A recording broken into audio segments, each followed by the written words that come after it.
ठीक आहे. आता बघा बरं, आता तुम्ही जर का बघायला गेलात तर तुमच्या लक्षामध्ये काय येईल, हा बीम आहे, हा सपोर्ट ए आहे, हा सपोर्ट बी आहे. नावं कुठे कुठे द्यायची असतात, जिथे पॉईंट लोड असतो, जसं की इथे नाव दिलं मी सी, आणि इथं जिथे युडीएल संपते किंवा सुरुवात होते, बघा सुरुवात जिथून झाली तिथं ऑलरेडी नाव आहे, पण युडीएल जिथं संपते तिथं नाव द्यायला पाहिजे. इथं नाव दिला सी, ठीक आहे, इथं सी नाव दिला आणि इथं मी नाव दिलं तो डी. आणि हा वरून लोड किती, समजा हा 10 किलो न्यूटनचा लोड आहे आणि युडीएल कितीचे 5 किलो न्यूटन पर मीटरची युडीएल आहे. ओके का सगळ्यांना? तो या पद्धतीचा हा बीम दिलेला आहे. आता आपण पहिले रिॲक्शन काढून घेऊया. रिॲक्शन झाल्याच्या नंतर आपण एस एफ कॅल्क्युलेशन करूया. तो स्टेप नंबर 1, कॅल्क्युलेट रिॲक्शन.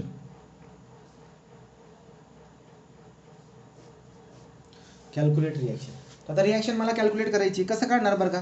तुम्हाला रिॲक्शन कॅल्क्युलेट करायची कसं करणार, तुम्हाला उभं राहावं लागणार या ए वरती. परंतु एवर उभं राहण्याच्या अगोदर रिॲक्शन काढताना युडीएलला गायब करण्याचा तरीका तुम्हाला सांगितला आहे. तो किती बघा, युडीएल आहे 5 किलो न्यूटन पर मीटरची, लांबी आहे त्याची फक्त 3. तो जेवढ्या अंतरावरती युडीएल टाकले ती लांबी कन्सिडर करायची 3 मीटरची आणि त्याची इंटेन्सिटी 5 किलो न्यूटन पर मीटरची. 5 त्रिक 15 होतील, तो बराबर तुम्ही कुठे टाकायची, निम्म्यावरती. तो किती झाले, 5 त्रिक किती झाले 15, तो 15 डॉट डॉट दाखवून 15 किलोमीटरचा लोड लावून द्यायचा. आणि जसा बी तुम्ही लोड लावणार तर मनातल्या मनात लक्षात ठेवायचं की युडीएल गायब झालेली आहे तेवढ्या पुरता. ओके, तो आता इथं उभं राहतो मी ए वरती. Summation of movement about A is equal to 0. इथे उभे आहात तर तुम्ही जर का निम्म्यावर लावताय ते 3 मीटरचं काय होऊन जाईल, इथं 1.5 मीटर होऊन जाईल ना, 1.5 होऊन जाईल. मग बघा कसं होईल कॅल्क्युलेशन, 5 15 झालेले आहेत, 15 गुणिले 1.5, 15 गुणिले 1.5. ओके, 15 गुणिले 1.5 तुम्ही कॅल्क्युलेटरचा यूज करा. 15 गुणिले 1.5, पुढे पुढे जाऊया. हा लोड झाला, हा पॉईंट लोड झाला. पुढचा कोणता आहे, हा 10 आहे. ही युडीएल सध्यासाठी गायब झालेली आहे, तिचा विषय करायचा नाही. 15 गुणिले 1.5, पुन्हा काय आहे वरती, तिथं आहे 10 प्लस 10 इंटू किती अंतर आहे, 3 आणि 2 5. तो 2 बाणं खालच्या बाजूला जात होते त्यांच्यामुळे मुवमेंट काढून टाकली. आणि वरती एक जात होता हा आरबी, आरबीमुळे काय मुवमेंट येईल, तो आरबी इंटू 3 आणि 2 5 आणि 2 7. तर मला सांगा आता आरबीची व्हॅल्यू किती आली, आरबीची व्हॅल्यू किती आली सांगा. 10.35. 10.35. तू जे म्हणशील मी ते कन्सिडर करतो, कारण सध्या कॅल्क्युलेटर नसल्यामुळे मला प्रॉब्लेम होतो. ठीक आहे, 10.35 बोलतोय.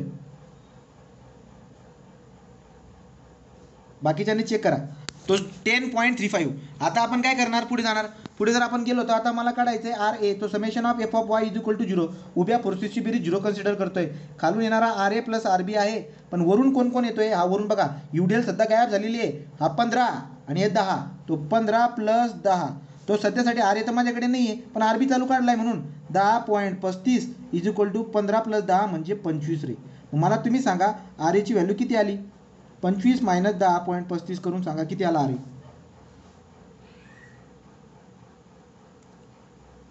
किती आला अरे, 14.65. 14.65 किलो न्यूटन. याचा अर्थ आर ए आणि आर बी तुम्हाला काढता आला की नको, हा झाला आर ए आर बी काढता आला. युडीएल असताना पण आज रिॲक्शन काढता येते आपल्याला. आता आपण काय करणार, स्टेप नंबर 2 ला जाणार. Share S F calculation, S F calculation. तो शेअर फोर्स कॅल्क्युलेशन करायचं चालेल, काय करता येईल, तो बीम जसा तसा काढून घ्या. पहिले जो ओरिजिनल बीम आहे तो जसा तसा काढून घ्या. हा काढला, हा ए, हा बी, याच्यावर युडीएल लावली. ठीक आहे, इथं लोड लावला 10 किलो न्यूटनचा.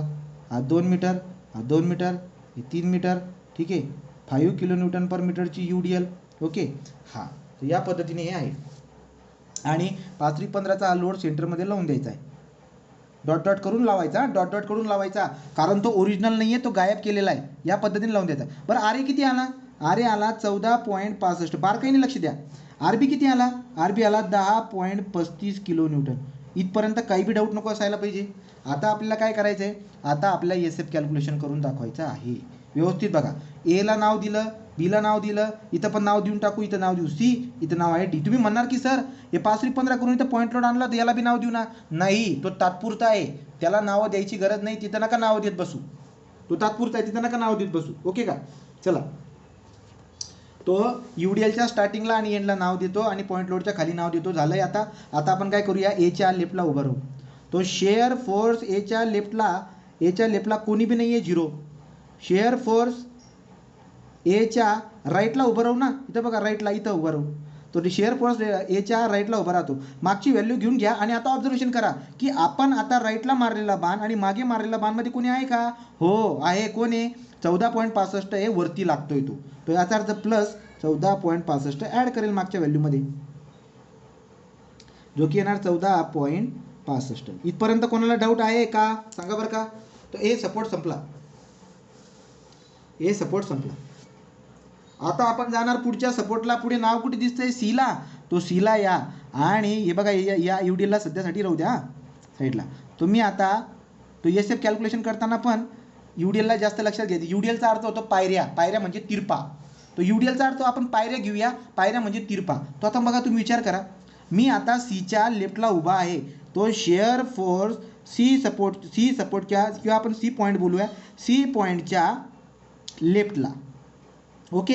मागची व्हॅल्यू घेऊन घ्या पहिले 14.65. आत्ता बघा विचार करा की तुम्ही आता या सीच्या इथे मारलेला बाण आणि त्याच्या मागे मारलेला बाणमध्ये कोणी आहे का? हो आहे. कोण आहे? हा का इमॅजिनरी 15 हा खाली चाललेला आहे. तर तुम्ही काय करणार? या मागच्या व्हॅल्यूमधून 15 खाली जातोय म्हणून मायनस करणार. सांगा 14.65 मायनस 15. UDL ला रिॲक्शन आणि SF कॅल्क्युलेशन मध्ये कन्सिडर करायचं नाही तेवढा पुरता. फक्त एकही करा. बोला.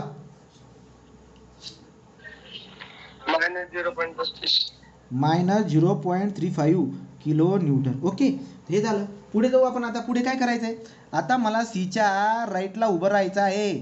तो सीच्या राईटला उभं राहायचं आहे. मी तर कसं लिहिणार? शेअर फोर्स सी सपोर्टच्या राईटला उभं राहायचं आहे. मागची व्हॅल्यू घेऊन घेतली -0.35. तर तुम्ही मला सांगा, तुम्ही आता मारलेला बाण आणि हा मागं मारलेल्या बाणमध्ये कोणी का? कोणी नाही आहे. हे असलं थोडी चालतंय. असं नको आहे. बाण कुठे? कोणी नाही आहे. इथं कोणत्याही प्रकारचा बाणमध्ये नाही आहे. मागची व्हॅल्यू ॲज इट इज राहिली. -0.35 मागची व्हॅल्यू ॲज इट इज राहिली. नाही कळालं का?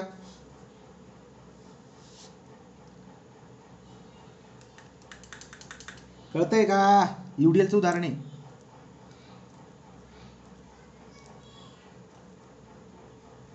चला पुढे जाऊ. पुढे जायचं आता आपल्याला. पुढचा आहे आता पुढचा सपोर्ट डी सपोर्ट. तो डी सपोर्टला उभं राहूया. शेअर फोर्स डी सपोर्टच्या लेफ्टला उभं राहायचं मला. तो डी सपोर्टच्या लेफ्टला उभं राहायचं. डी सपोर्टच्या लेफ्टला उभा राहतो. बरोबर की नाही? मागची व्हॅल्यू ॲज इट इज घेऊन घ्या पहिले तुम्ही. तर मागची व्हॅल्यू ॲज इट इज घेतली -0.35. तुम्ही आता मारलेला बाण आणि मागं मारलेला बाणमध्ये कोणी आहे का? कोणी नाही आहे. म्हणजे ॲज इट इज राहील बाळांनो. आता तुम्ही कुठे या? डीच्या राईटला या. शेअर फोर्स डी सपोर्टच्या राईटला आलो. मागची व्हॅल्यू ॲज इट इज घेऊन घ्या. तुम्ही बघा आता इथे मारलेला बाण आणि मागे मारलेला इथे बाण आहेत. यांच्यामध्ये 10 खाली चालला आहे. म्हणजे या व्हॅल्यूमधून मागच्या व्हॅल्यूमधून 10 मायनस करावं लागेल. किती येईल? -10.35 किलो न्यूटन. म्हणजे डी सपोर्ट पण झाला. आता जाणार आपण बी सपोर्टकडे. तो बी सपोर्टच्या मी आता बी सपोर्टच्या कुठे उभा राहतोय? लेफ्टला. तो शेअर फोर्स बी सपोर्टच्या लेफ्टला उभा राहतोय.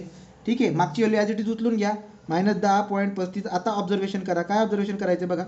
तुम्ही मारलेला बाण आणि मागे मारलेला बाणमध्ये कोणी आहे का? कोण नाही आहे.